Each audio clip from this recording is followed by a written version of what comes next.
Mom of three. Hey, cool gamer. How you guys doing today? Hey, Amanda. Never hot today. Well, it is for me. It's like 30 degrees. Yeah. Hey, Dragon. Oh no, you're in a bad mood. What's she do now? It's more like what hasn't she done? Probably be a smaller list.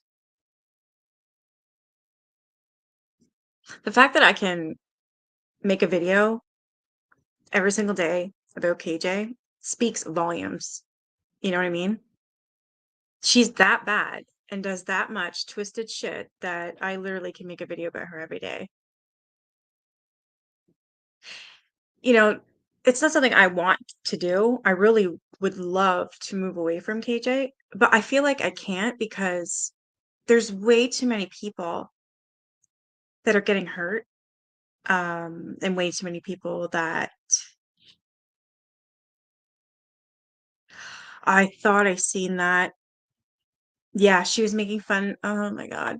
So that sub that went down to the Titanic, they're still actually, are they found yet? Because as far as I know, they're still missing, but she was cracking jokes about that. Yeah, I did hear that. I was gonna make a video about that. But I just feel like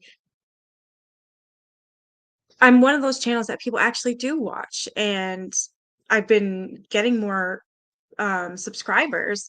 Not found. Okay. And I've been getting more subscribers, and I've had people reaching out to me and say, like, thank you for your channel because if it wasn't for you, I would have still watched this girl because I didn't know that she's saying all this. Because you got to think of it, she's got how many platforms? She's got her Twitter, which she doesn't really use, and she's got her YouTube, she's got her Instagram, and she's got her Facebook, right? So there's four things right now that she has. And she's different on every single one. So if you're only watching one thing of her, like say if you're only watching her Instagram, that's bad enough.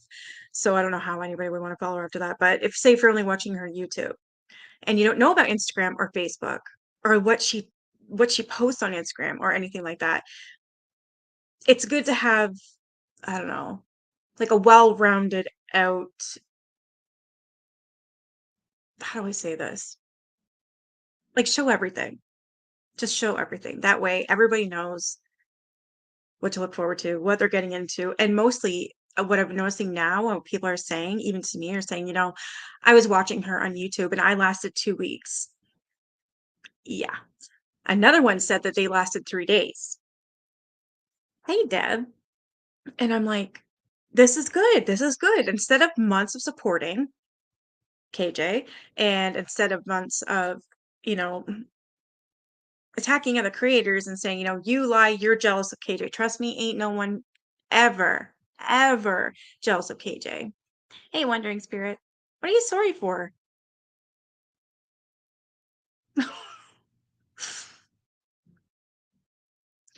I don't know what's going on outside, but it sounds like somebody's coming through my damn wall.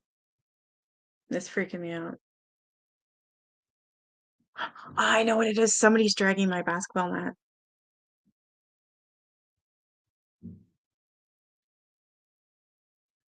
Leland, can you go see what's going on outside? I think someone's dragging the basketball net. Again, yeah, I think it's going even further down the driveway. I don't know if they're stealing it. Can you go quickly look? Hey, Queen Sony. Yeah, she is. No, my kid's in the house. I'm just asking him to go check. Leland? Leland, it's right beside my left ear outside, I'm telling you. I'm pretty sure someone's dragging that thing right down the driveway. I can hear it. Sorry, guys. Yeah, Dilly hears it too. No, there's not. It's a truck. A truck? Yeah. Okay. I'm wrong then. It wasn't that. What are they loading? I have my hearing aids in. Sometimes things sound different than what they are. Does that happen to you, Dad? She is a twit. I'm just glad. So my whole point to that was I'm just glad that people are coming around quicker. They really are. And they're thanking all of us, not just me. Even the bigger, like the main channels, the good channels, they're thanking them. I'm like the lowest one, which is fine with me. I'm just glad to help. That's all I wanted to do. But yeah, I did hear about that sub not being found, and I was watching WFLA yesterday and today. I just didn't know if they had found it like tonight, but that's sad. And she was saying something, it's so cute. Thank you, Wondering Spirit. I don't know, it's sad. I think they said they had for the sub, they only had like 24 hours left of oxygen, and I'm pretty sure that's like over now. So of course KJ had put from what I heard and what I read. Yeah, I figured you would be. A lot of people are. I don't think they have any oxygen left though. So I mean that's damn, like that sucks. I seen KJ said something about making fun of it, the people that are going down to see it, like the Titanic should not be visited because I can't remember. I'm gonna make a video after this. Yeah, I don't know if anybody knows you by this name, but this is my friend Deb Mormer.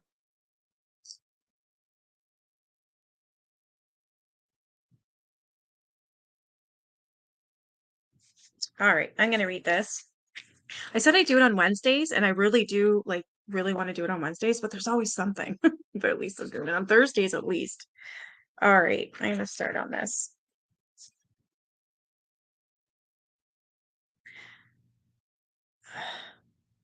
Okay. Oh, you know Debs, yeah. All right, so Father called in the morning with a new revelation. The Lord showed me that seeing your mother dying has humbled you and Amon enough that you can be trained and then go to your mother. It was a glimmer of hope, but it meant that Uncle Nephi had to drive us more than 500 miles, an 8-hour journey to Albuquerque, New Mexico, to meet Father.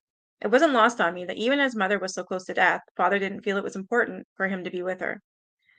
It took Father all day to give us special training, in which he instructed us about strict obedience, hard work, no complaining, rising no later than 5 a.m., getting to priesthood trainings on time, no Gentilism of any kind, wearing plain pastel clothing in the house and dark clothing when outside working, and no shoes inside.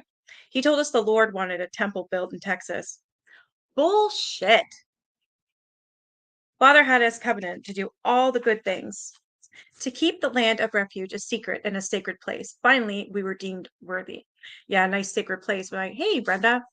Yeah, Albuquerque. That's when they were building that disgusting temple, that new paradise of theirs. When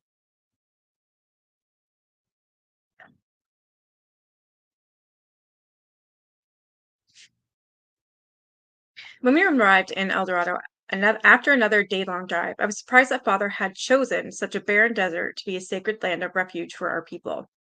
There was cactus and white rock everywhere. I didn't see anything beautiful about the place. Even the log cabins the men had built didn't match the landscape.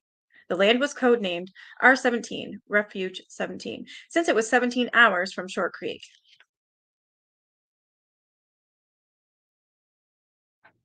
That's your place. My little and big sisters ran out to meet us. I was so glad to see them, and they were happy that I had been proved worthy to come to their new home. They showed me up to Mother's room, but she was already in a coma. She kept asking after you and Amon, my sister Marianne said. When we told her you were coming, she fell asleep and hasn't woken up since. I took hold of my mother's hand. There was no stopping the tears now. Father came to see her a few hours later. Your mother is in God's hands, he said. One of the father's other wives had written a song a while back called Father, Bless Dear Barbara, that Father wanted us to sing, but the song just made me cry, especially the line, though we're tested until death. Father's wives had sung that song to my mother a few months earlier. That line had caused her to weep and weep. I'd felt then it was thoughtless of them to sing that to her, and I still thought so. We sat with mother all night and into the morning when the nurse had us step out so she could change mother's bedclothes. That's when my mother's heart stopped beating. That's sad. My mother had just recently turned 39 years. I'm 39. I could never imagine dying at this age, but that's terrifying to me. Way too young. When I stepped back into the room, mother was lying on the couch where the nurse had laid her, with a slight smile on her face. She looked more like herself than she did when she was alive and racked with pain. I was filled with sadness, but also gratitude that she was relieved of her suffering, which in my heart I knew had been made worse because her children had been taken away from her for so long. Hey, Teresa. A little later, I asked Father if Rich was there. He told me that Rich was living on a different land of refuge in South Dakota, but that he was coming down to Texas for Mother's funeral. Father was also having grandmother Marilyn and my half sister Sandra bring Barbie from Short Creek. Rich would take Barbie and me back with him to South Dakota together. Several of Father's wives got together so quickly, sew white dresses for me and some of the other girls for the funeral the next day, while we practiced the songs that we would sing during the ceremony. Father encouraged everyone to wear white at funerals.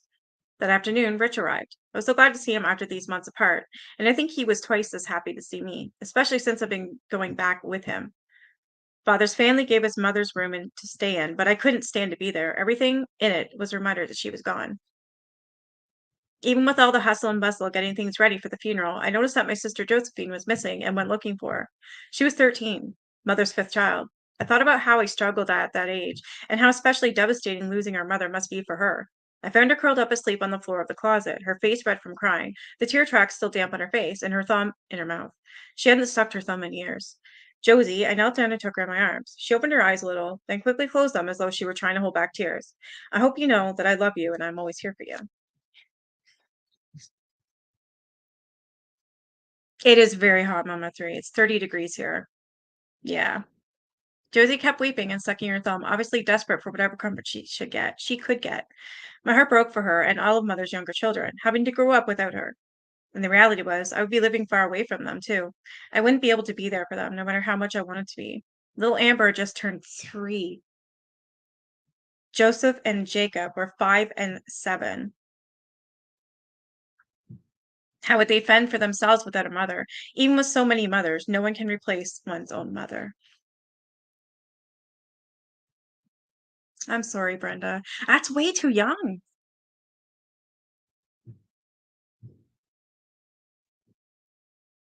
That's only 11 years away for me at 39. Like, that's just crazy.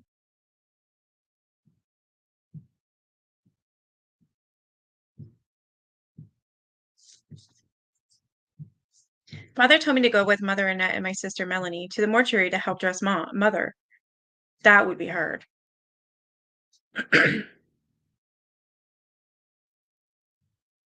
I went with them, but when we got there, I couldn't bring myself to go in the room where her body was. I didn't want to remember her like that, so I stayed in the waiting area while they dressed her. Sandra arrived with Barbie on the morning of July 10th. Rich and I both couldn't stop hugging our little girl. Mother Millie had Barbie and me try on our dresses, and then we got our hair combed for the funeral. Father told us that he would stand in the viewing line to receive people paying their respects. He did not want her children standing next to the casket or participating in the viewing line because he didn't want the men shaking the girl's hands. I want to punch this guy in the throat. Not because he didn't want his own children to see the way the mother looked. No, it's because he doesn't want other men shaking hands with his daughters. Because that's his property.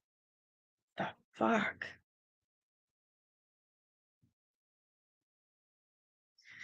He stood and shook the people's hands by himself, the mourning widower, even though he had not been with his late wife when she needed him the most. Father spoke for 3 long hours. 3 hours? 3 hours. No one else was invited to say anything, except for the few songs that we sang. He talked about how Mother was not a perfect wife, that she was jealous, and that the Lord gave her cancer to punish her. Are you fucking kidding me? Son of a bitch. I can't believe he said that. I didn't think I could cry more than I already had, but I felt so sorry for Mother then. I believe most of the people did, but saying so was not allowed. Father was hard on her and he didn't want the people to feel bad for her. Rather, he said he was the one suffering. Of course he is, yeah. And that her illness has been difficult for him. That's a true narcissist. He went on to say that in the end, her cancer had humbled her and made her worthy of salvation, and that she had sacrificed her life so that her unworthy children, Amon and I, could come to Zion. I couldn't watch them bury her, so I stood a long way away from the grave while they lowered her casket to the ground. There have been so many big changes in my life. I couldn't bear it all. I was 20 years old, soon to have my second child, about to move hundreds of miles away from my family. I wanted to block out the memory of this dark day, but I couldn't. Mother's sickness and death would come to haunt me in my dreams.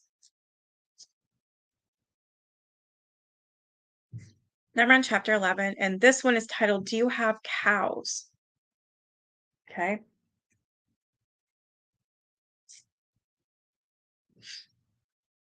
When Father bade us move to the lands of refuge, he told us that the Gentiles and apostates, former members who had left the church, wanted to kill us, and that soon there would be a great martyrdom in the city of Short Creek. The people's only chance for survival and redemption would be to move to the lands of the refuge. I can't get over the power this motherfucker had over these people. I just can't. I hate him. Like, I hate Warren Jeffs. I hate him. He should be thrown in a room and locked away. Throw away the damn key. The fact that he can talk to the outside world and still give orders, it's pissing me off. The day after my mother's funeral, Father sent me with Rich back to the land of refuge in South Dakota, known as R23, where he had been living with two of his other ladies. R23 was located in a secluded area of the Black Hills just south of Pringle in the southwest corner of the state, not far from Mount Rushmore.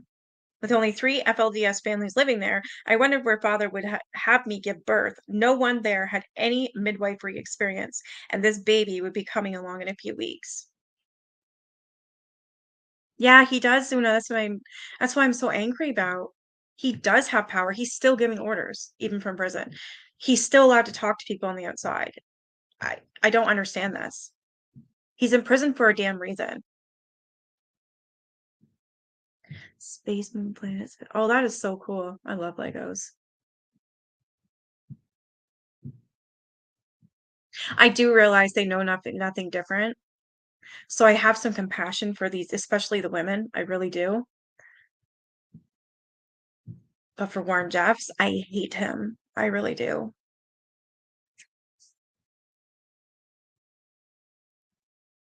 Since the only worthiest people could live on the lands of the refuge, Father had recorded hours of special trainings. She has it in quotes, special trainings for the people there to listen and to live by. Every new person who came to live on the lands had to complete all of these trainings before they did anything else. If we listened from morning till night, it took about 2 weeks to get through them all. Holy crap, like that's crazy. 2 weeks to listen to how you're supposed to live.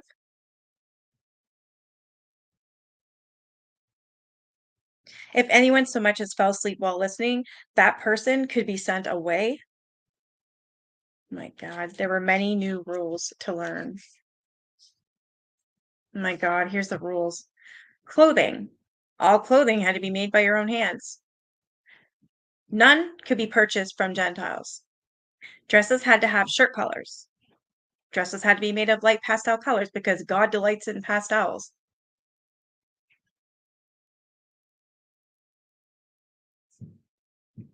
Hey, light balloons. It is. It is. I just, yeah. This whole story. It's like fascinating. I don't even know if that's the right word. I'm more angry when I read it. Every time I read a little bit more, the more pissed off I get at Warren Jeffs. Their hair now. No more braids hanging down our backs. God now wanted us to wear our hair up on our heads.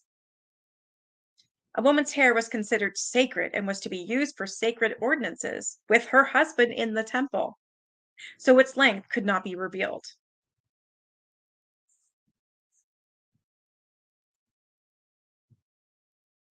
Prayer. Women and children had to kneel down to pray in a private circle every hour on the hour from 5 o'clock in the morning until 7 o'clock at night. They would never be able, what? You might as well just put them on the floor. Oh my God, can you imagine their knees? Every hour on the hour they have to pray for over 12 hours. Oh my God. To get up late or miss hourly prayer was a grievous sin before God. Hey, Kimmy. Hey, SD. I know, me too. That's my favorite part of the year is the Halloween ghost stories. That's my favorite. Missing too often would result in being sent away from the lands of refuge from Zion, and repentance and rebaptism would be required to return. He's literally making up rules as he goes along. This is so messed up. Now, here's what they have to eat for food. We could eat only foods we made ourselves. Purchasing processed food was forbidden. Sugar was forbidden. White flour was forbidden. Only wheat flour, and eventually only wheat flour grown by our own hands was allowed. Milk had to be raw, non-pasteurized. Oh my God. Gentile homogenized milk was forbidden. Only meat from cows and chickens raised on the lands was allowed. There was a positive in all of these new requirements. The people learned many useful skills. We lived off the land and the work of our own hands, and I remain grateful to this day for the knowledge and ability to do that. It taught us not only self-sufficiency, but also a healthy lifestyle and respect for the land. Everybody worked for the greater good of the community. The storehouse was the church store, which ran as cooperative for the benefit of everyone. Right? Lost me at no sugar. I know, as soon as I heard that, I'm like,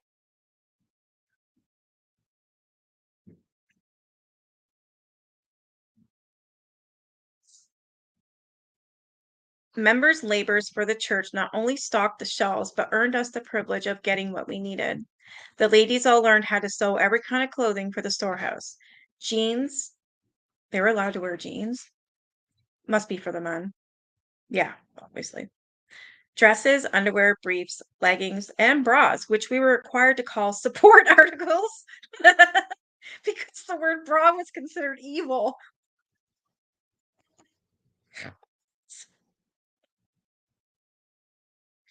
Okay.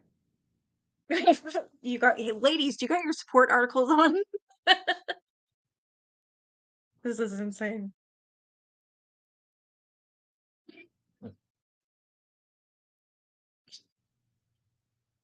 We learned how to process milk into cheese, yogurt, sour cream, and butter. We canned all types of fruit and vegetables. The men earned their privileges through their construction labors, as they were in charge of putting up the buildings on the lands of refuge. All members were required to donate anything that they did not need to the storehouse for others to use. The church also purchased food and other personal items that we were unable to make ourselves. No money changed hands. As a member of the United Order, we were allowed to get anything we needed. With the caveat that we must never take anything extra.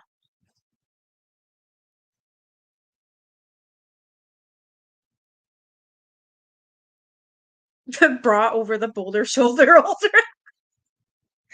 Like, I've heard that. What are you doing on the cop's window, girl?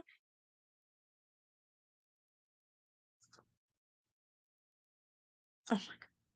Yeah, bra, bra, bra, bra, bra, bra, bra, bra. I've said that when I was a child. The shoulder holder boulder, boulder, something like that. Like, I got shit for it too. Apparently, that wasn't allowed.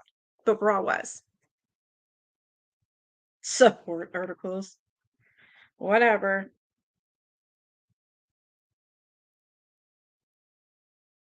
The church also purchased food and other personal items that we were unable to make ourselves. No money changed hands. As a member of the United Order, we were allowed to get anything we needed. Blah, blah, blah. I did read that. The early settlers of the lands of refuge were instructed to build homes quickly for the people who would be coming after us. Men were brought in from Short Creek without their families as laborers of Zion to complete the construction.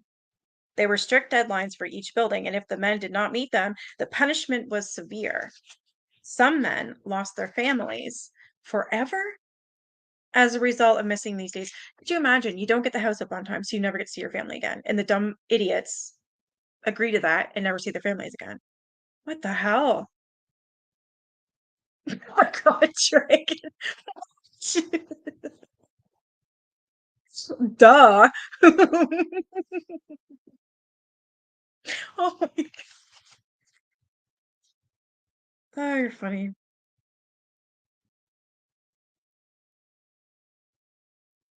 We must increase our bust. The bigger the better. The tighter the sweater, the more the boys will look at us. You're going to hell, Teresa.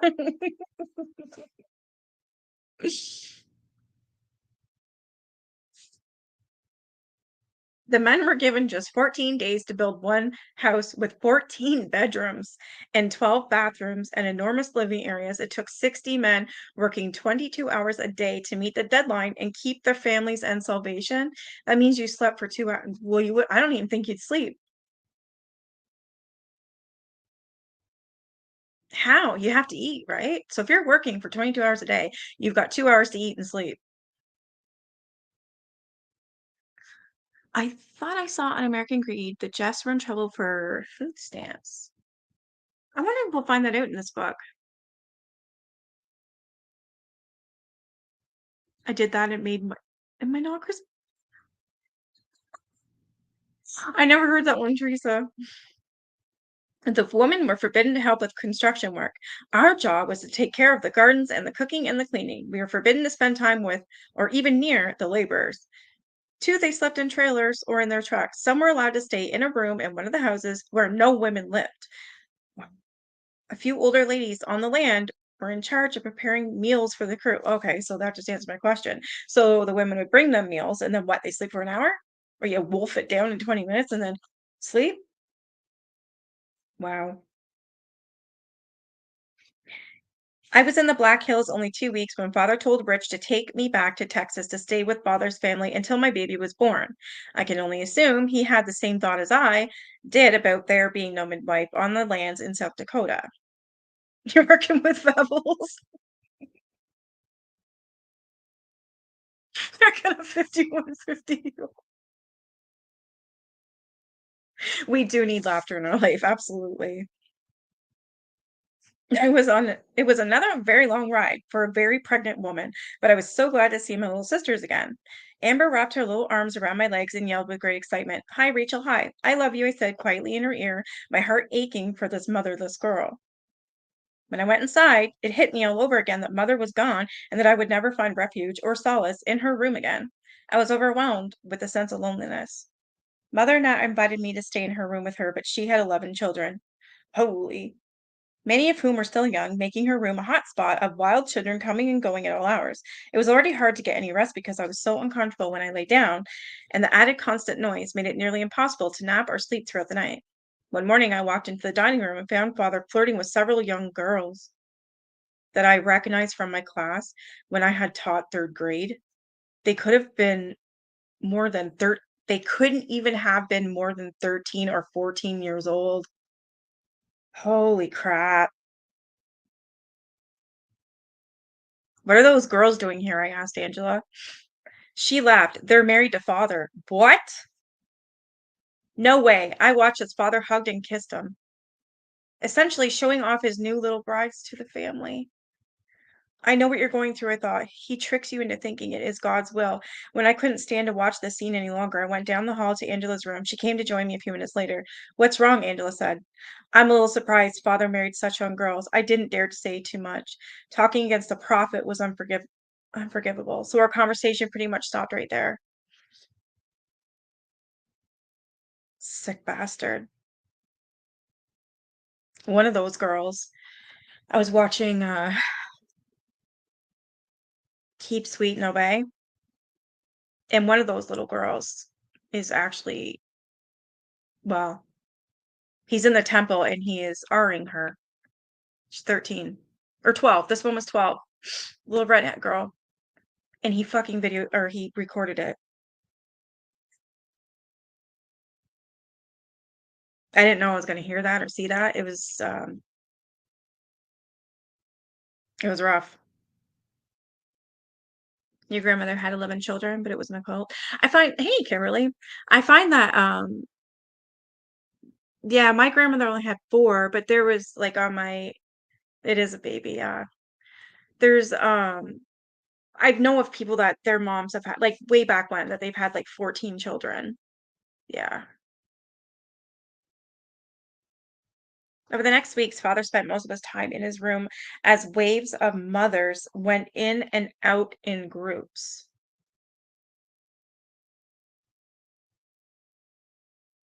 I tried to convince myself that whatever was happening in that room was innocent, that he was a better man now, and that he was the prophet. What I didn't yet know was that Father had a new revelation that he called the new law of Sarah, which allowed him to have multiple naked wives with him at one time. Oh, yeah, I remember this from the movie. All in the name of God to give him heavenly comfort as he solemnly atoned for the sins of people. This law required the women to sexually touch and excite each other as well as Father, with the promise that they were all working together for Father's benefit as God's servant. And not anybody knew about this but him, from what I know of. He said that these girls have been given to him by God before they go through teenage doubting and fears and boy troubles. I will just be their boy trouble and guide them right. He especially liked to bring in young new brides who found his activity repulsive because it aroused him to watch these girls do something they hated. My own experience began to make more sense. The more I abhorred what he made me do, the more pleasure he had gotten from it. Fucking disgusting piece of shit. Like, I already know this happened, but when I'm reading it for her words, his own daughter,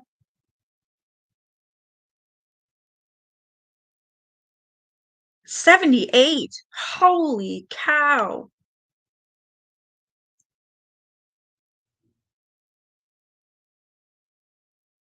Wow, that's a big family. I like big families, though. A few days later, Father called the people together for a general meeting. He chastised some of the men for not completing a home they were building on time.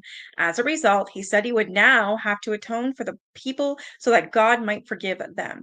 I will pray for you, Father said, and we all bowed our heads. As he was praying, he began to slur, and the words he spoke sounded like nonsense.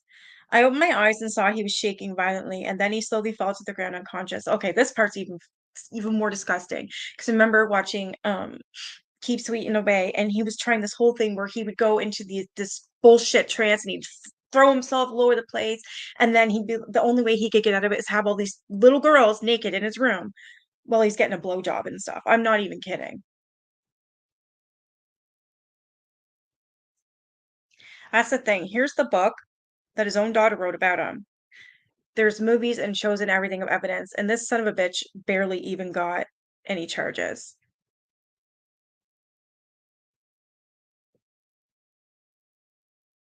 Yeah.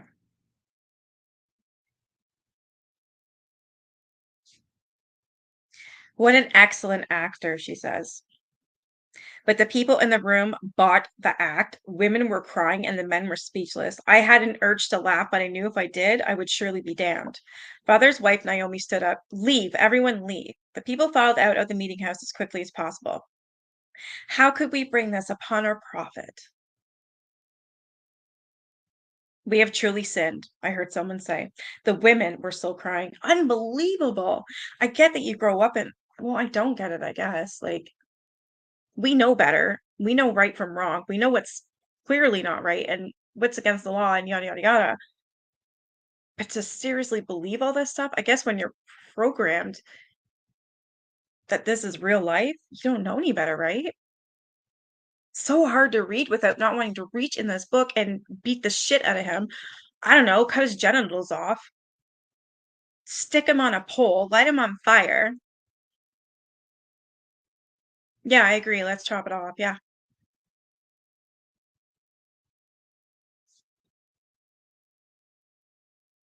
I wondered if Father had really gone weird in the head, trying to convince himself that he was the prophet of the people, went against all the rules of the church, and he knew he was a sinner. Maybe the contradiction was too much for his mind to handle? That was a question for her, from her. Weeks later, Father called a special meeting. He said that God wanted some of his close wives to testify that his odd behavior during the special prayer had been his atoning for us and that he had greatly suffered on our behalf. The wives testified that they had felt the power of God around him and had seen visions of angels surrounding him and administering to him as the Spirit of God rushed over him. Why does he have to explain it to us as if it was really God? I thought. But most everyone else seemed to accept all of this as coming from God. Yeah, Lorena Bobbitt style, like now. I can't believe he hasn't been um unalived in prison. I'm gonna have to look it up, but yeah, they were taught this way from day one, and the children see it. They think it's how it is supposed to be. You're right. And there's a few of them that think and realize this is not right. He may not pay for his crimes now, but one day he will stand before the judge of all judges and answer for his despicable acts. I can't wait for that judgment day.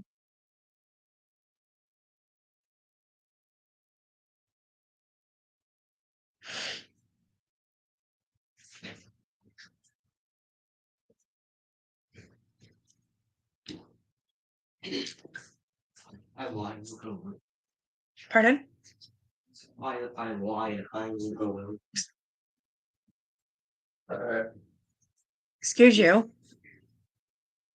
My little sister Josie stopped me in the dining room. Rachel, do you have cows at the land of refuge you live at? Father was sitting at the end of the table. I'd promised to keep everything about R23 secret and sacred, but cows? I said yes quickly and walked out of the room. He's got all the control in prison, I can guarantee it. From what I understand and what I've been reading and stuff, he does. He still gives orders and people still listen to him.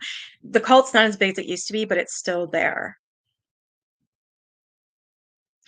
After this book, I'm going to get some clips and stuff and just more research so that we can go on what's going on today. I think that'll be a good idea.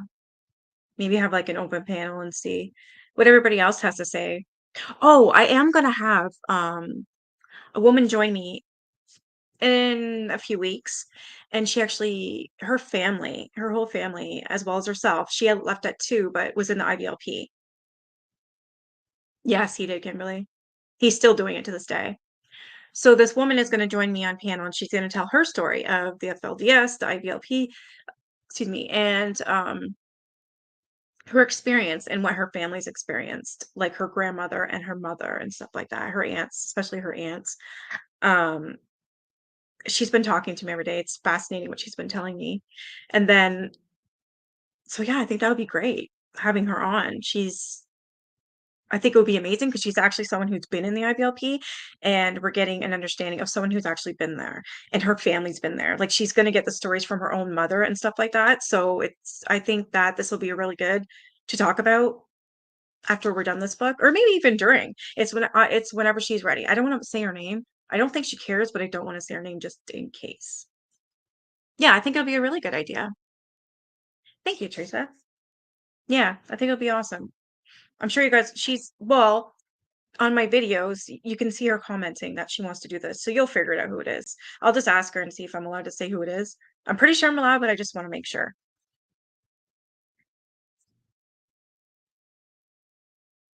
And I'm so very happy to say that, yeah, I can't wait for her to have her on. I think it'll be exciting. But yay, finally we get some fucking truth, not some lies. The next day, father was on the move again, but he called me from the road. Oh my God, here's more bullshit.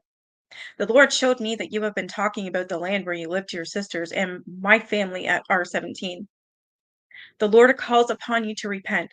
Answer me honestly. What have you told about the land of refuge R23? So he literally heard Rachel tell her younger sister that yes, there is cows on the farm. He did hear that. She says he heard that. And now he's saying the Lord told him that she's been talking about this. See how he flips shit? I just want to hug her. Oh my God, and tell her everything's gonna be okay. I told him about Josie asking about cows, which father obviously knew about because I'd been in the room. And then he gave me a long, strong correction about keeping everything secret and sacred. Once he was done with me, father asked me to put on the main speaker in the living room and to summon the family together, and then he gave the whole family a correction. He said if they did not keep everything secret and sacred, he would not be able to return to the land of the long time, and they would all be destroyed by God. When you put fear in people like that, I mean, that is horrible. Rachel, be grateful. It's an honor to be at your father's house. Be patient until I am allowed to come down to be with you. Father returned a week later during a spat of major thunderstorms. And because of the terrible weather, a building deadline was not met. Father called a meeting to correct the people. He said if he hadn't come back when he did and intervened with the Lord through his with the Lord, he would all have been we would all been destroyed by the storms. I can't get over this bullshit. Pure and utter bullshit. Father was continually atoning us for now. Every bad thing we survived was because he once again atoned for us. The atonement usually happened in his room so that his wives could give him heavenly comfort to keep him alive. I'm doing these hashtags because this is what she's writing in the book. Not hashtags, quotes, unquotes. Wow, that's awesome, Dragon. That's amazing. Father said the deadline wasn't met because some of the men were sinners, citing in particular the presiding elder, Ernest Jessup, and his counselor, Alan Steed. He sent the two men away forever. He said he would give their families to other men who were more worthy. This correction scared the remaining men who were laboring for Zion. They worked even harder to meet the deadlines for fear of losing their families. The land of refuge grew quickly as houses and gardens were built, the people working diligently to please their God and prophet. Women and children were commanded to dig up all the cactus on the 1,800-acre property because God did not like cactus on the land, Father said.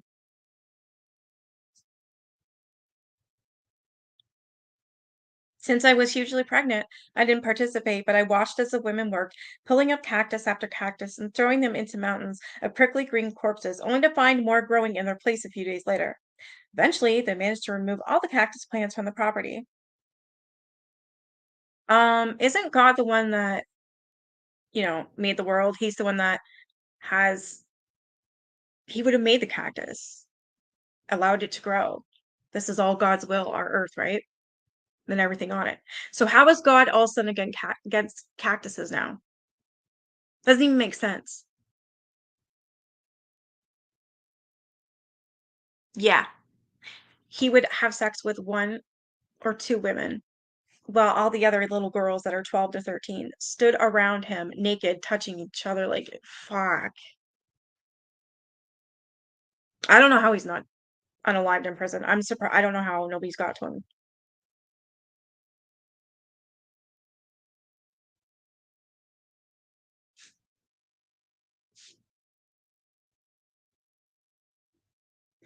Father told the men that God had commanded that they begin construction on a large temple, and he set more impossible deadlines. As the men failed to meet them, more of them were sent away.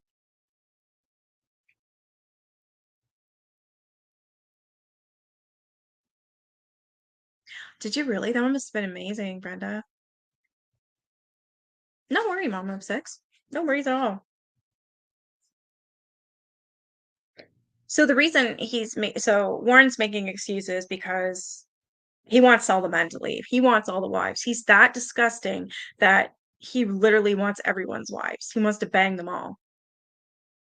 So he's sending these men away for ridiculous reasons. But these people are believing it because he's the prophet. My water broke 3 weeks early on September 5th, 2004. Grandmother Sharon was my midwife again. She was worried I would get an infection, so she put me on an old antibiotic that had been donated to her. How do you donate antibiotics? Is that what? The contractions began at 7:30 that evening. The midwife decided that I would give birth in the bedroom I had been staying in the bed I had been sleeping in, which I wasn't too happy about. My labor advanced quickly this time, and within 2 hours, I was dilated to 7 centimeters. But when I hadn't advanced any further, 20 minutes later, the midwife gave me 9 cc of Pidocan, I think, injecting the full dose into my left thigh. Almost instantly, I fell to the floor as the medicine induced one long, continuous contraction. I felt like I was having every contraction every pregnant woman had ever had all at once. I couldn't hear or see for the pain, and I began to scream and scream. Oh my God, couldn't that kill somebody? Hey, Trio. Mama Bruno. Rachel, stop acting like that, Rich said, pulling me up off the floor and lifting me onto the bed. Stop acting like that while she's giving birth?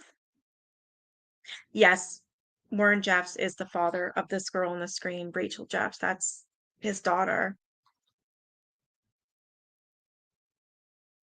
My husband came in and told me to stop acting like that as I'm in that much pain. I would do something. He had come back from South Dakota a week earlier. I told myself the only way to make the agony stop was to push the baby out, and I did. My relief was instantaneous when I saw my new baby daughter. The next day, the midwife, the assistant midwife, and some of the father's wives came to see me. They asked why I had lost control during the delivery. What the F? Lost control? One of them said, women in the priesthood do not lose control and scream like that. I felt ashamed, and I didn't know until years later that that much Pidokin all at once was the reason I wasn't able to handle the pain, and that it could have ruptured my uterus or killed my baby. I knew it was gonna be too much. I'm still for castration as well. Yep.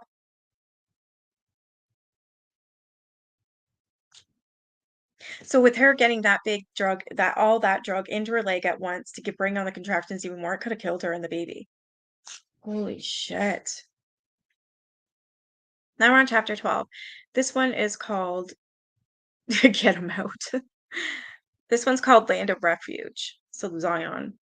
As soon as I was able to travel, Rich took me and our new baby back to R23. After 5 weeks of living at R17 with father's family in Texas, I couldn't wait to leave. I felt bad for my brothers and sisters who had to live there amid all that stress and the fear of being sent away, or even the smallest infraction, over the smallest infraction.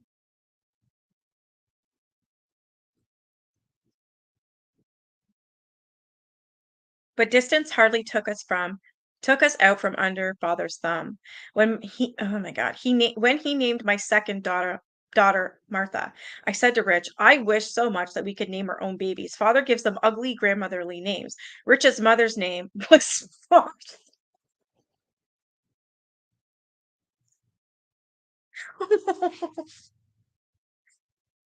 That's funny. Just I like her. She's got balls. Don't say that, Rachel. It's a privilege to have your father name our children. He is inspired by Heavenly Father, and you should feel grateful. Thanks to the antibiotic the midwife had given to me, I developed a serious yeast infection called thrush, which caused my nipples to swell painfully and bleed, so it became difficult to nurse my newborn. Oh my God, this poor girl.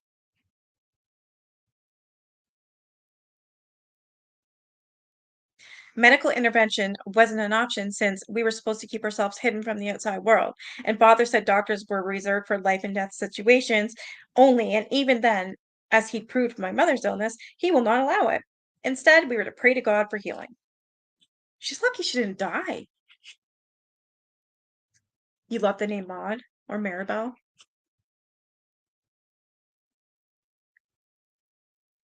Rich was glad that I couldn't nurse because father had given the men celestial morals training back in February, during which he told them that they must never have sex with a wife who was pregnant or nursing. Rich encouraged me to bottle feed Martha. My infection lasted for several months until Rich asked one of the men who was going to Short Creek to pick up some Deflucan from one of the certified nurses that worked at the Hilldale Health Center. It took care of the infection, but I was never able to nurse my baby again because by then I'd lost all my milk. Oh my God. And major contractions unbearable and not even 6 does it touch the pain? Oh, holy shit.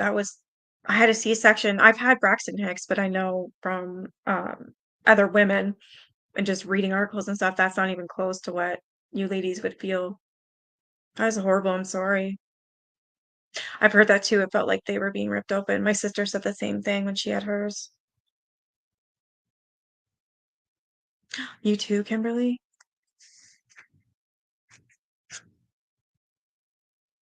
Our family was living in an apartment in the storehouse with a single small kitchen dining area, a small living room, and 4 bedrooms. Rich put me in the room next to his. and Susan and Molly both had their own rooms. Trish was still in Short Creek, but we had her two girls with us, which meant all the wives had two or more children sharing our bedrooms. My sister wives grew increasingly jealous. They thought that, since I wasn't nursing, Rich and I were having sex every time we were alone together. Accordingly, they came up with the creative ways to take their jealousy out on me and my children. Sometimes Rich had me go with him on errands that father sent him on, and he would tell me to leave Barbie, who was not yet 2 years old, at home. When I returned, I'd see that she had been left to take care of herself during my absence. She had to dress herself. Not even 2 years old, she has to dress herself and figure out how to clean herself when she soiled her pants. The evidence was plain. She looked disheveled, and my bathroom and bedroom were a mess. I was furious, but there was nothing I could do about it. Rich would just tell me, just love and forgive your sister wives. That's the only way to help Barbie. This is insane. I couldn't imagine what that felt like too. I just read that. When we weren't vying for Rich's attention, all of us ladies learned a lot about survival during those first years in South Dakota. Our water had to be hauled in from a distant town, and there were times the water truck broke down and we went without water for up to 2 days. In the winter, we would gather snow in pans and melt it to have water to clean and cook. It made me realize how ungrateful I'd always been for the luxury of running water.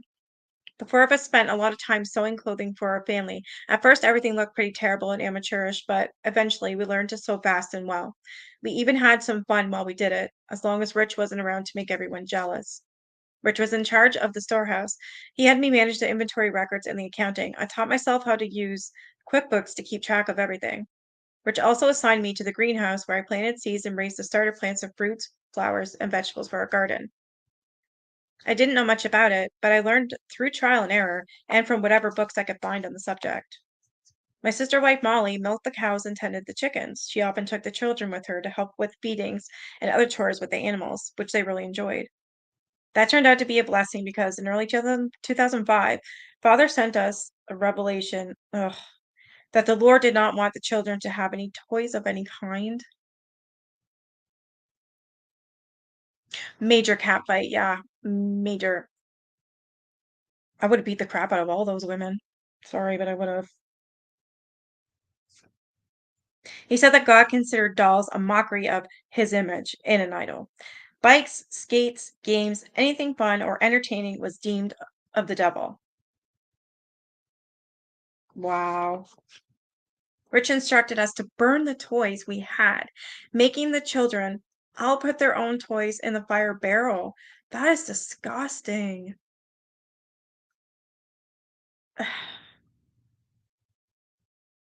Rich tried to make them feel like it was an honor to burn their toys, to fulfill Heavenly Father's will as they threw handfuls of blocks, books, and dolls of all kinds in. But when Rich told Barbie to throw in the little doll her late grandmother had given her, she was inconsolable.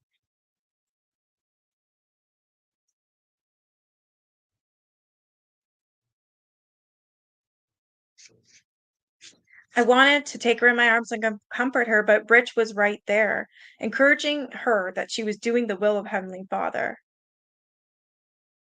Even corn husk dolls too? You lose water too if the water oh, wow.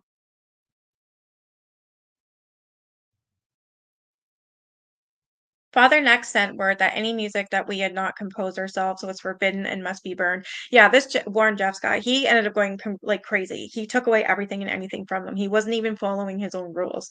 He was making them up as he went along. It was crazy what he did. This directive was hard on me in particular because I loved all kinds of music. Our family sings on Sunday evenings and been a lovely memory from childhood. And we'd always had a piano in the house. I knew how to play a lot of Gentile songs on the violin and piano too, but now I could no longer play them.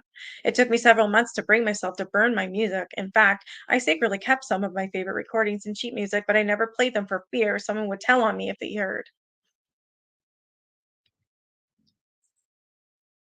Work was the only thing left for any of us to do, and there was plenty of that, just making sure we had what we needed, including medicine. These people were slaves. They really were.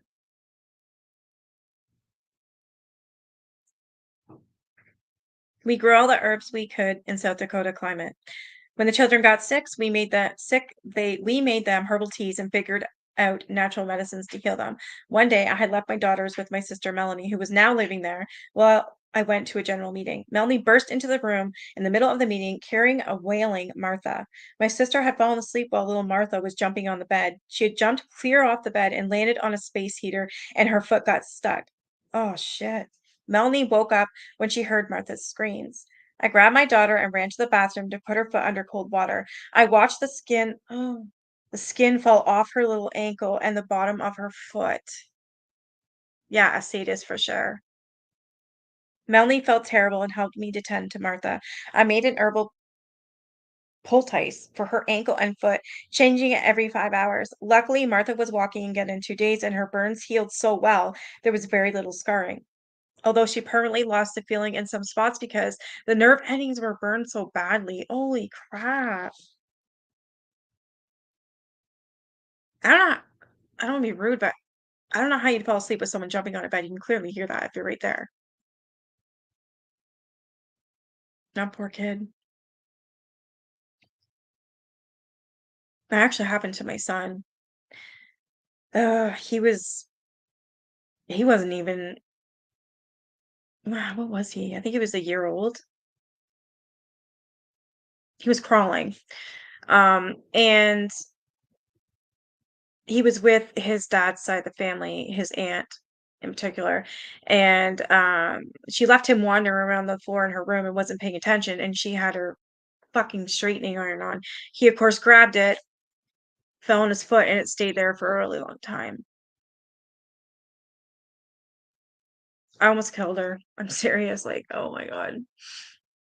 His foot, like, had huge blisters like that. I'm not even kidding, on both sides of his foot. It took months to heal, scarring and all.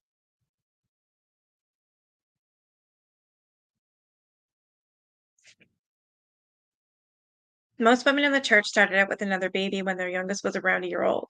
But after Martha, I wasn't able to get pregnant, which made the sister wives even more jealous and more inclined to believe Rich and I were still having sex all the time.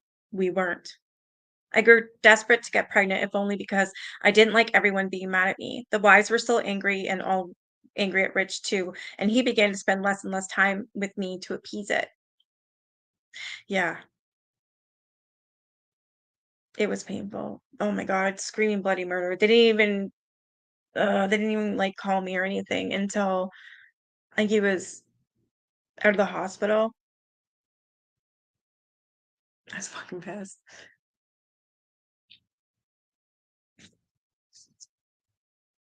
I hold grudges, so that's one grudge I will hold to my death.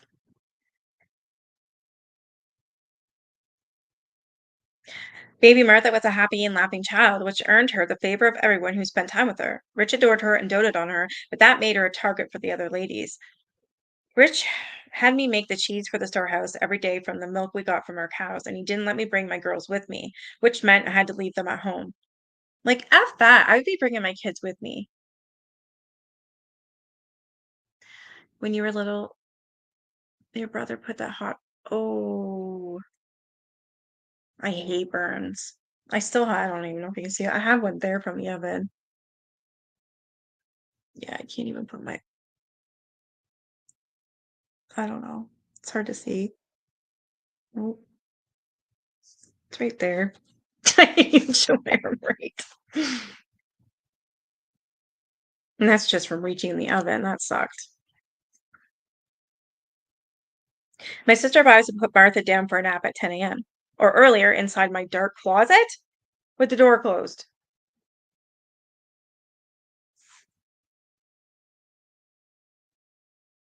What the shit? Let's put our baby down for a nap in a dark closet with the door closed. Are you kidding me? Often when I got home at 2 or 3 in the afternoon, I would find her still there because she wasn't able to open the door. You're telling me they put your little baby down 10 a.m. You come home at 3 and she's still in that dark closet. That's 4 or 5 hours. Like, what? Meanwhile, trouble was heating up for father. In June 2005, the authorities finally made their move against him. Good. I have a lot of scars from like running through windows and falling and In June 2005, the authorities finally made their move against him. A grand jury in Mohave County, Arizona, indicted him for sexual misconduct with a minor, for conspiracy to commit sexual misconduct with a minor, and for arranging a plural marriage between a teenage girl and an older man. He never got charged with the act though, and I don't understand that. They have a video, like I have a recording of it.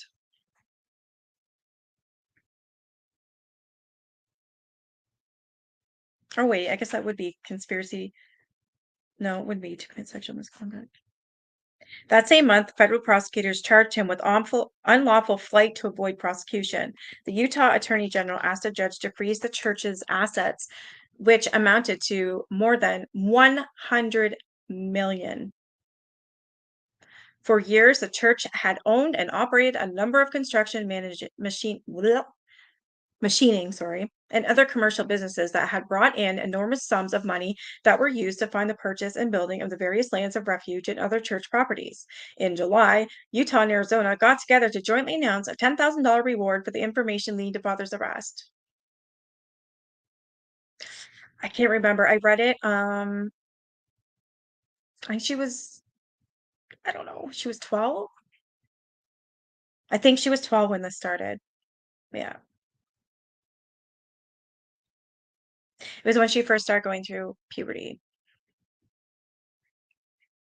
I think it's common in polygamy too. Absolutely, mom of six. Yep.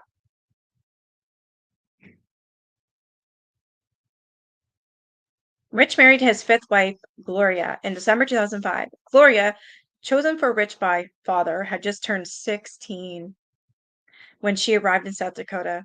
Trish was finally deemed worthy to join us from Short Creek as well. With the additional people, we could no longer fit in the storehouse apartment, so father told Rich to move our family into one of the apartments in the new duplex, a large 3-story log cabin divided into 2 separate living spaces. We had the south apartment, and another family occupied the north. The top floor of the duplex had 4 bedrooms and 2 bathrooms. The middle floor had a good sized kitchen and dining area and a living room, and the bottom floor had 3 more bedrooms and laundry room. I have a question though. Okay. Don't they have to have land permits and they have to have like all these permits for building all these things on this property? Like you can't just buy a property and build things. You know what I mean? I don't get it. Like even here, if I wanted to build a deck, I have to get permission or I'm not doing it. It's against the law. Father had personally designed all the houses on the lands of the refuge, and they were all very well built. He had instructed the men doing the work with everything should be plain carpet in light colors and white walls. Large closets were a must so that family members could kneel for prayers in them. We were continually taught to supplicate God in our secret places. The furniture was all handmade and very high quality dressers, tables, chairs, and beds. The women assisted in making the upholstery for the couches and chairs and sewing fabric for the curtains. The result was far better than anything you could buy in a Gentile store. Yeah, you would think, but they had their own construction businesses and everything, from what I understand. Yeah, if it's rural, right? Yeah. I don't think it was though. I think it was literally like a property and land, like both times at Zion and Short Creek, because Short Creek was considered like polygamy and all that other bullshit. So they were able to do what they wanted pretty much. And then now, I guess, where you built um this fucking temple and all this other stuff. He bought the plot of land. There was nothing on it. He built on it. But I would imagine you have to have some sort of permits to do so. I don't know. This seems like there could have been, yeah, you have to have it zoned and everything else. Exactly. So I'm wondering, like they literally let him buy a property and let him do whatever he want, even when the police went there and everything. How that's not legal. It can't be. If so, then I'm just gonna build another house out of this house, build my mansion. I can do whatever the hell I want. You can't do that. Rich's family was experiencing growing pains. With each new wife came a new source of jealousy and resentment. The other ladies had been treating our newest sister wife, Gloria, badly, which made her seek out my friendship. But if the other ladies were mad at me, they would be friendly with Gloria and tell her what they were doing to me or my kids behind my back. Then Gloria would come and tell me. Yeah,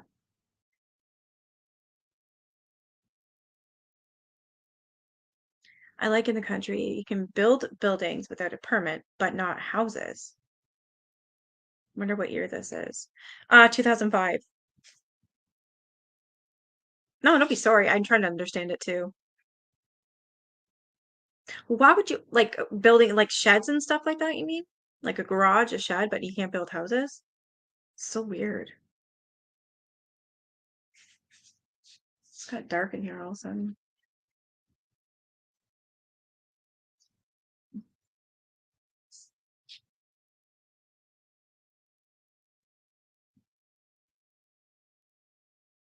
Complaining to Rich about my sister wives got me nowhere. And that year, while I couldn't get pregnant, things got worse and worse. The other women went so far as to try to turn Rich against me. I would often wake up in the morning to find my door had been locked in the night so Rich couldn't get in my room. That is crazy. Ah, the plumbing and electricity is why.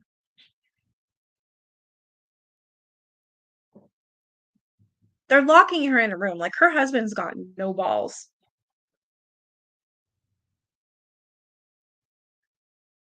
Once Rich lost the keys to his truck. When he asked me if I knew where they were, I said, honestly, no, I don't. Molly then told Rich that she'd seen me take them and he should check my drawer where he found the keys. Susan told me later that Molly had put them there.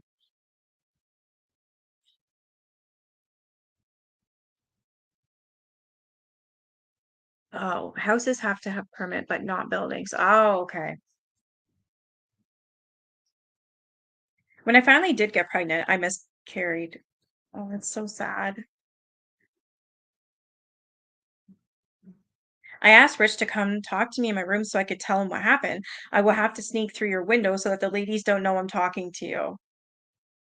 Wow. I was livid. I did not choose to marry you, I thought, and yet I am your wife, and I should be treated as much like a wife as any of the others. I knew I couldn't say what I was thinking, or he would treat me even worse.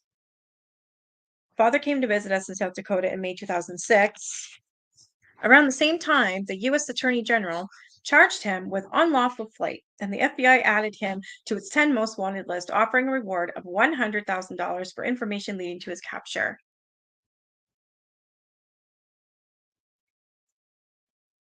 Father told us none of this, and since we had no access to television or radio, we had no way of knowing. Instead, he told us all to write letters of confession, naming our sins to him. In my letter, I told him that I was angry at my sister wives for how they treated me and my children. Father, who was now wanted by the federal government, alongside murderers and drug traffickers, sent me a message of correction that said I was unworthy to see him and that our whole family had sinned. Our punishment would be stark. Holy shit. Chapter 13. This one's titled This is What Hell Feels Like. Father commanded that all of us, except Rich and his newest wife, Gloria, must now go live in a house of hiding in Las Vegas until we were worthy to go back to the lands of refuge. This is so fucked up. So messed up. And so, four women and 12 children, all under school age, moved in with Rich's brother, Robert, and his wife, Cynthia, in a small home in the middle of a city famous for its abundance of vice. There were 4 bedrooms. Robert and Cynthia had the largest.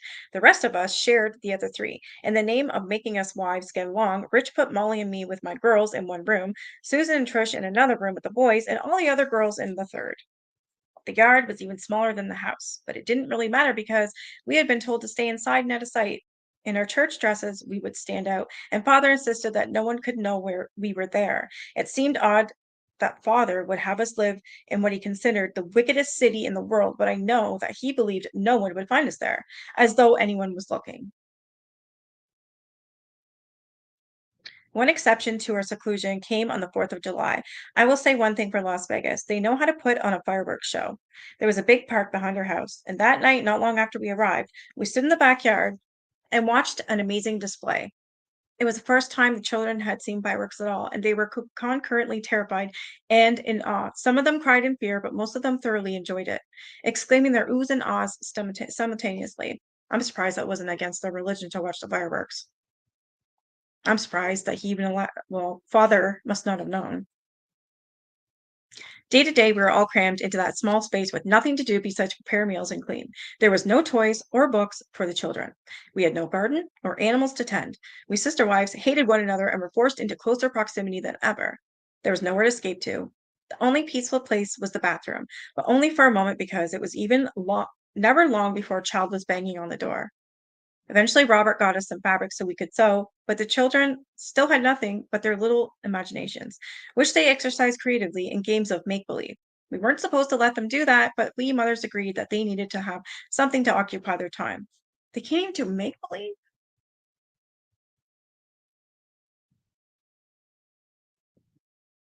The fuck are they supposed to do? Sit there like this all day and pray?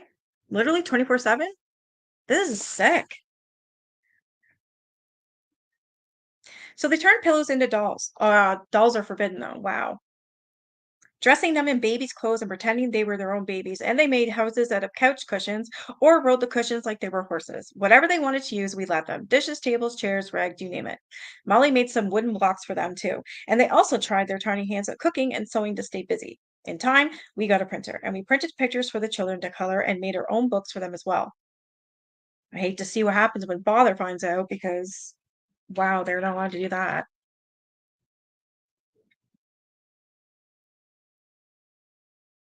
Shortly after we arrived, Rich asked father for permission to have the children see a dentist for a checkup. Since we mothers had no access to a vehicle, Robert took the children to the first ever dental appointment. The dentist, who was a member of the church, was a generous man. He knew the rules about no toys, so he gave the children some of his actual tools and surgical masks so they could play dentist at home, which was a great thrill for them. They used appended tables for exam chairs and blew up latex medical gloves to serve as balloons. Trapped in this prison with these ladies who made my life so miserable for years, I made a decision that I was going to find out if love really did conquer all. I decided that I was going to make myself feel love for each and every one of my sister wives, no matter what they did to me or my children. You gotta love this girl, man. Like she's amazing. You gotta give her I could never do that. I would carry so much hate in my heart for all of them. I began to do things for them when I didn't feel like it. I'd wash dishes for them when it was their turn, or offer to cook when it was their turn to make the meal. The more I made it a point to help them and to give them at a goodness of my heart, the more they started to love and trust me. Sometimes at night, after the children were in bed, my sister wives and I would sneak over the fence in the dark and peek into other people's yards just for something to do. Yeah, she has a heart of gold. Can you imagine that's like your excitement? You have to peek in other people's yards. Wow. Occasionally, we would sit on the fence and watch our neighbor's TV. Blasphemer. Watch their TV through the windows, trying to guess what the people on the screen were saying. As our bond grew, the ladies started to confess some of the things they had done to me and my girls when we were in South Dakota, things that I didn't already know about. I knew they hadn't treated my girls nicely, but I didn't know that when I wasn't home, they wouldn't let my little girls, who were 1 and 2 at a time, go upstairs. The other children had free run of the house, but my two little ones were forced to stay in the bedroom downstairs.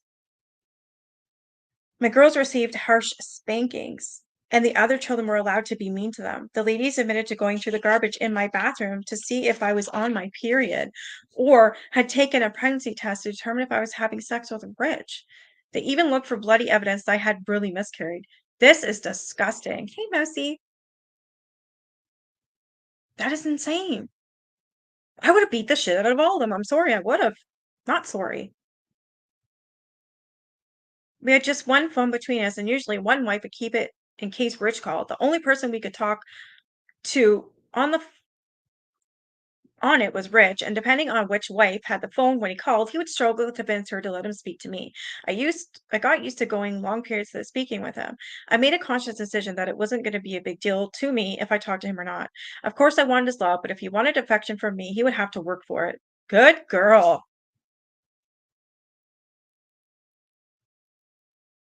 I was done feeling like a teenager trying to get his attention. Eventually, Rich told us that each of the ladies were to take turns keeping the phone for a week. So she won that round. On August 28th, after we had been in Las Vegas for about 2 months, Rich called and asked to speak to all of us on speaker.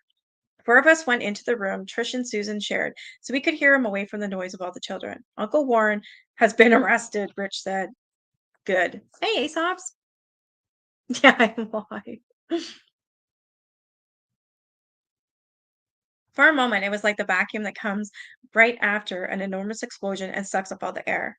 We had known for a couple of years that the world was out to get Father and that he was on the road so much, but Father had also told us many times that God would protect him so that he could perform the work of the Lord. Just about everyone in the church was certain he wouldn't and couldn't be caught. When Father was caught, it was via a simple stop outside Vegas, not that far from our house of hiding.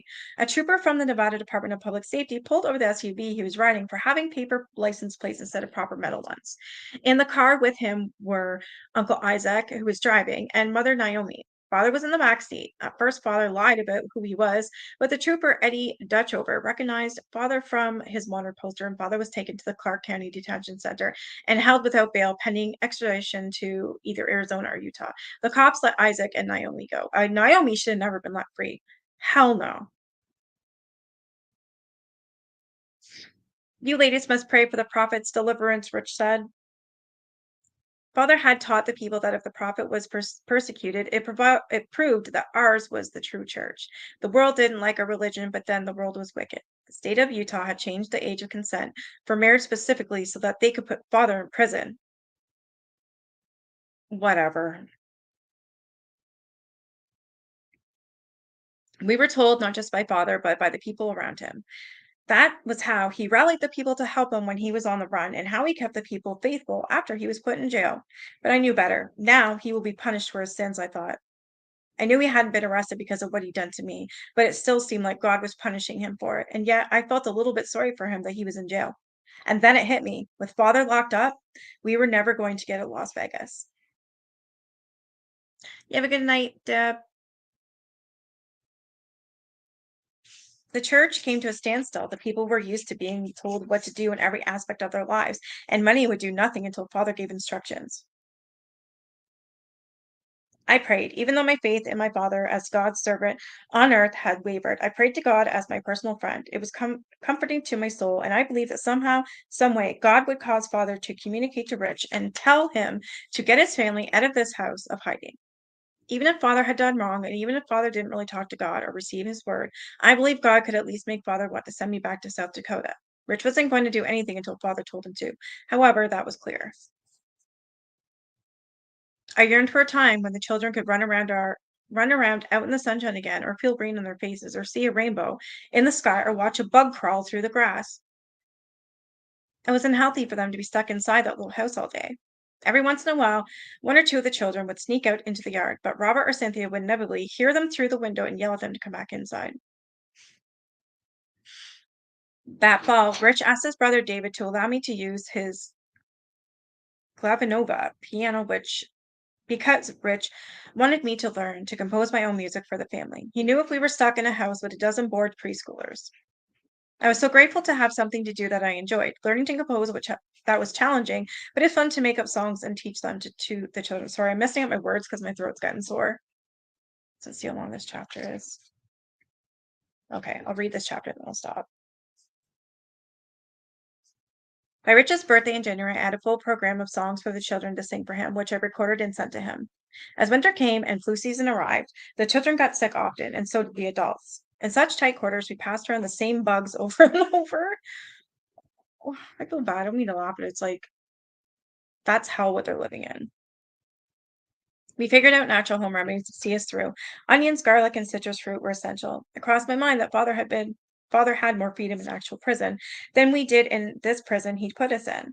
I grew to hate Las Vegas, and I vowed never to let myself get angry, upset again, so that I would never be punished like this again. I learned to value patience to endure and survive in difficult situations. Patience was strength. I recognized my own weakness so that I could be kinder and more forgiving to those I felt had hurt me. It was the only one positive that came out of this trial. I recognize my own weaknesses. Sorry, I recognize my own weakness so that I could be kinder and more forgiving to those I felt had hurt me. I was the one, it was the one positive that came out of this trial. She's a saint. In January 2007, father, who had been extradited to Utah to await trial in 2 counts of RAPE by accomplice, confessed to several family members by phone and in video recordings that he was a wicked man and not the prophet. Father's brothers and wives did not believe him. They were convinced that he had been drugged at the prison because the prophet would never say such things. A few days later, father tried to kill himself, first by hanging himself in his cell, then by slamming his head against the cell wall. We didn't know these things at the time. All we were told was that he was suffering, and I admit my heart ached a little when I heard. Even after everything he had done to me, even though I knew he had done wicked things, he was still my father. And I had loved him, and I believed he loved me, at least to a degree. The prison doctors treated him for depression, and a few weeks later, when he felt better, he took back everything he had confessed. It had just been a spiritual test, father said. Yeah, I friggin' bet.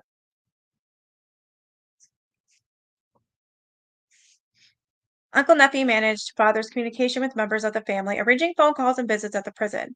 Even behind bars, father was still very much in charge, using his brothers to do his bidding. In April 2007, Nephi relayed a message to Rich that he should drive down from South Dakota to R-17 in Texas so father could speak to him. Father's phone privileges were limited to just a few numbers. Afterward, Rich called us from the road. He was on his way to Las Vegas. The prophet wants me to get the children, he said. For some reason, I had a feeling that wasn't the whole story. Rich called back a few hours later to speak to me. Rachel, I'm going to get you too. Are you surprised? I knew I was coming with you. How? I just did. Father had actually instructed Rich to bring me and the other wife, whom Rich felt had repented, and he chose Molly. The other ladies would stay behind them by themselves. You have a good night too, Dragon Mama. Rich was elated to be bringing most of his family home, but we had one problem. He had come with only a Ford pickup truck with a camper shell over the bed to carry back 2 women and 12 children, who then ranged in age from 1 to 6. Rich told the children to get in the back, and he had Molly and me take turns sitting in the front with him. The weather was stormy during the entire trip. It snowed so hard in Wyoming that Rich had trouble seeing the road in front of him, and at one point the truck slid clear off the highway and into a snowbank on the shoulder. Rich tried repeatedly to get the truck back on the road, but the wheels spun uselessly, sinking farther and farther into the snow. We were stuck. Rachel, get in the back of the children and tell them they must be silent. We could get in a lot of trouble if someone finds out they're back there. There wasn't a child seat or a safety belt to be had in the back of that truck. As I squeezed through the back window, I thought, this is a bad idea, but I knew I had to obey my husband without question because he was my priesthood head, the man who was head of the household. Before I was married, father was my priesthood head. Lie down, I said to the children, and we have to be very quiet. I pulled all the blankets we had in the truck over them and told them to snuggle close together for warmth. After all, I heard a police car pull up and an officer giving Rich instructions through the driver's side window.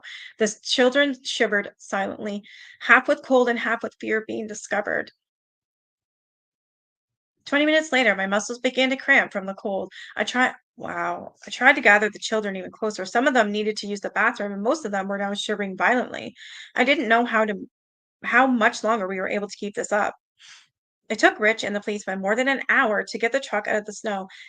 When we were back on the road, I stuck my head through the back window. I know we can't all fit in the cab, but the children have to get warm. Rich allowed all the children to squish into the cab with the adults to warm up. It took us more than 20 hours to get to South Dakota, a 15-hour drive in good weather because of the storms. But after nearly a year and the house of hiding in Las Vegas, I was so grateful to be heading back to where the children had room to live and play in the sunshine again. All right, that's the end of chapter 13. I'm going to stop there. My throat's getting sore.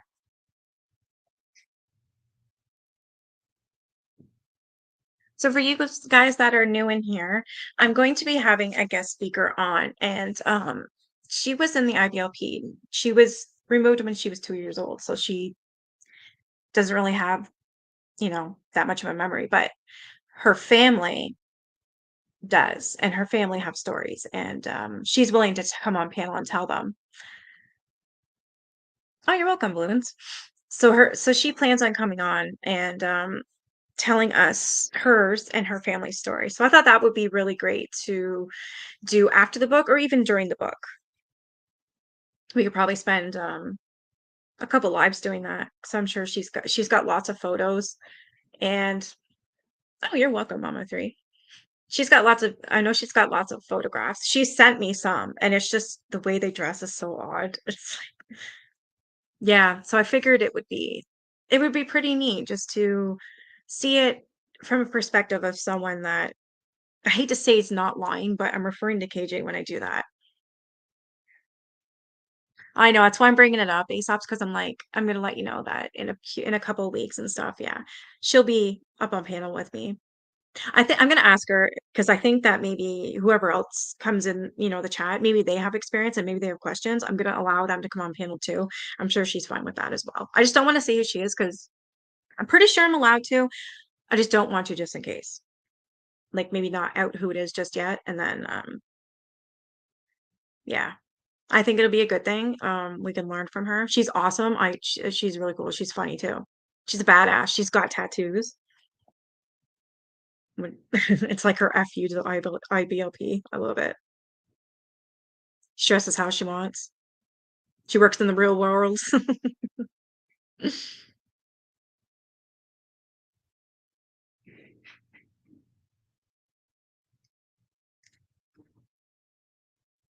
Holy crap, Kimmy, that's amazing. You ordered Jill's book. You have to let me know how that is and if I should read it. Because I probably will anyways, but I want to know what you have to say about it. Six. I think it would be a good read too, if we're gonna keep doing this. Which I hope to. I mean, the more eyes on cults, the better, right?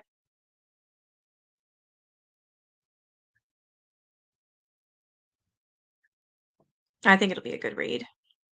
Very good read. Even just let me know, like, during your reading it and let me know how it is.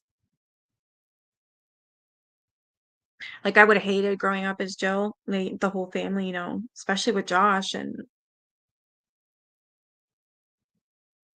their culty ways. I mean, it's just messed up. How they got on TLC, I'd love to know. Because basically it's like TLC was supporting a cult.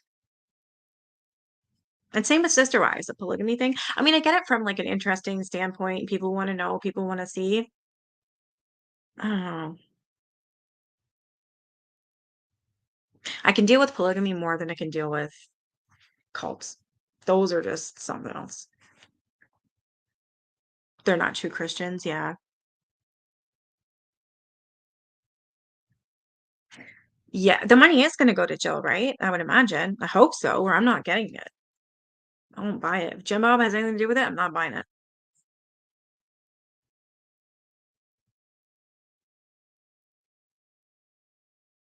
Yeah, I wouldn't even know what to call them. I couldn't either. No.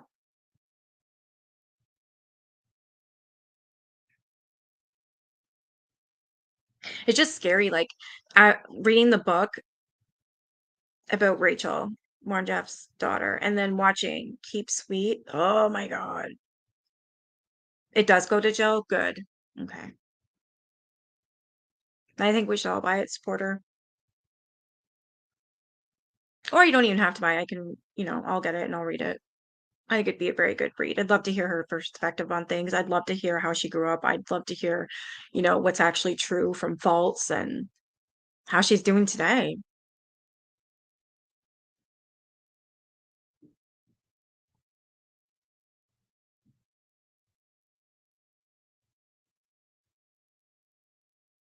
Hell yes to both. I don't think he had anything to do with Jill's book as well. Yeah, he doesn't even talk to her. You're gonna order it next payday? Good, you let me know how it is too. I'm gonna get through this book and then well, we can probably read that one next. As well have my friend up on panel. That'll be awesome. I would love to have Tia Levings up here. I really like her. Exactly, he supports his son, yeah. Disgusting.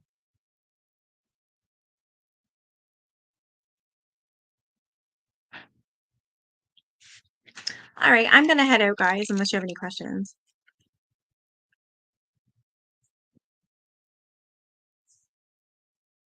I think I'm gonna make It's 8:30. Okay, I guess I'm gonna have to make a really late dinner. We already ate like when we ate at like 3:30, but I'm hungry now. Yeah, definitely pervy vibes. I know when he didn't pay the family. I know that's yeah, when we watched Shiny Happy People, is that when you found out? Because that's exactly when I found out. They weren't getting anything. And literally TLC was like, oh well. Even when the girls and the boys, they all turned of age when they were 18, they still weren't getting paid. They were and not only that is Jim Bob was still writing the fucking signatures for these kids. They weren't kids, they were adults. Exactly. I would have said the same thing. She did take him to court. How did that go? If I could get one of the Duggar girls on here, honestly, I'd probably have questions. I don't even know if I want to interview her. I just kind of want to let her speak. One of them speak. Yeah, I love grilled corn. It's so good. Well, yeah, well, they were finding out that like the girls were finding out they were signing documents that had nothing to do with anything, and that's how he was getting away with it.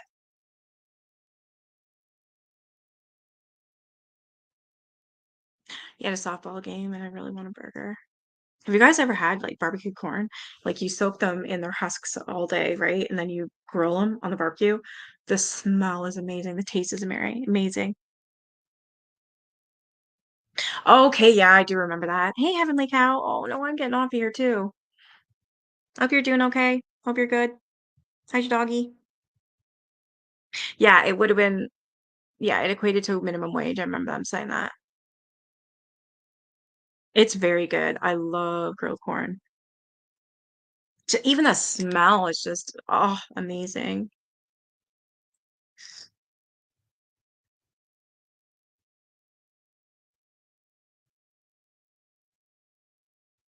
I feel like eating my quinoa dish. I usually make quinoa with some, I'd be happy right now there.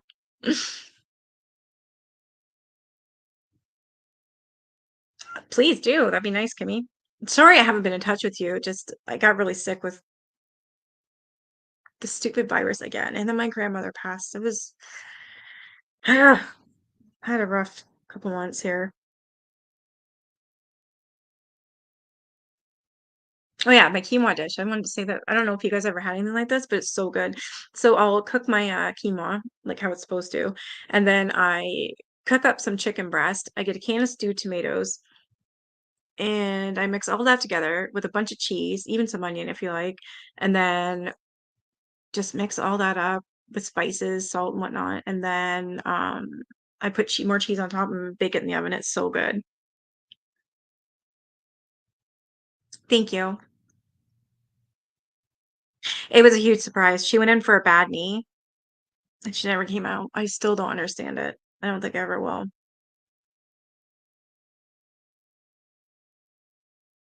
So I'm gonna make that grilled squash. I love butternut squash. Thanks, guys. I'm just trying to forget it, you know. But that's why I haven't really been around much. Deal, you cook, I'm going. Like I'll do a video every day, but it's always KJ. I'm just doing it because I need this girl to stop. Did you hear that laugh? I swear I heard a laugh. I'm like, ah, ah, ah, ah.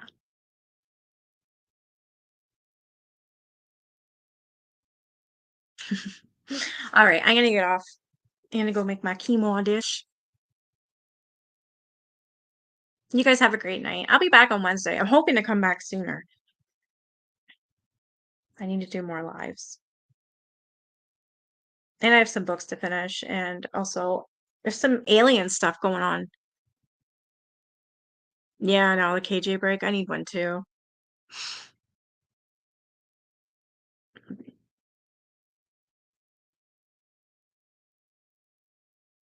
I want to do some alien stuff. There's some cool stuff going on. I keep getting notifications, all the other stuff.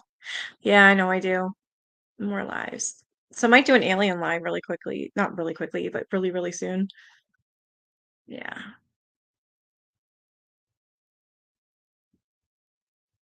Yeah, I can read your script too, actually. We should do that as well.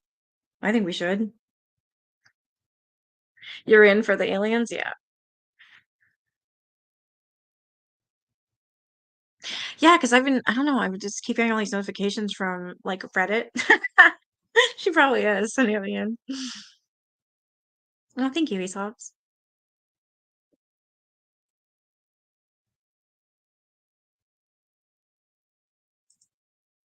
All right, I'm gonna shut it and I gotta go get cooking.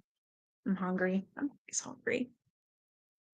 All right, you guys have a good night. I will be back for sure on Wednesday, though, reading more of this book. May even try and read it. I want to see if maybe I can read it on Sunday, just so I don't forget as much. You guys have a great night, and I will be back on Wednesday for sure, hopefully sooner. All right.